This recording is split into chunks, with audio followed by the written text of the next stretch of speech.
safe to say water is a pretty important part of Chris Long's life. Just look at his Twitter, where he's the self-proclaimed hydrated king. There was a serious epiphany that I'm not as thirsty as I was when I played because I'm not exercising as much. So then I thought, like, I don't need to drink as much water. And as a podcaster, I was perpetually dehydrated. I've been on it, and it's totally changed the game for me, being hydrated.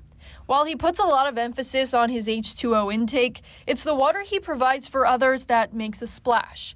Long founded Waterboys, a clean water initiative, in 2013. It brings life-sustaining drinking water to communities in need, both domestically and internationally. Clean water, if you're pragmatic, is one of the best ways to change the world and to advance communities and societies' access to clean water. So, like, how do you develop as a society if your women are gathering water, if your kids are sick and they're not in school, and if you can't farm, and if you can't be active participants in the economy? So clean water is huge.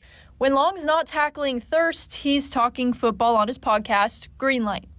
When broaching the topic of the NFC East, he roots for the Eagles, who he won a Super Bowl with in 2018, but it was Washington he picked to win the division, and he thinks they match up well against Tom Brady and company. You know, like, I love Ron Rivera. I've always respected him. I love Alex Smith. I played against him in the NFC West. I followed this whole thing like everybody else. And I really like your rookie running back. I love your D-line because they play hard. You know what I mean? You guys match up pretty well against Tampa.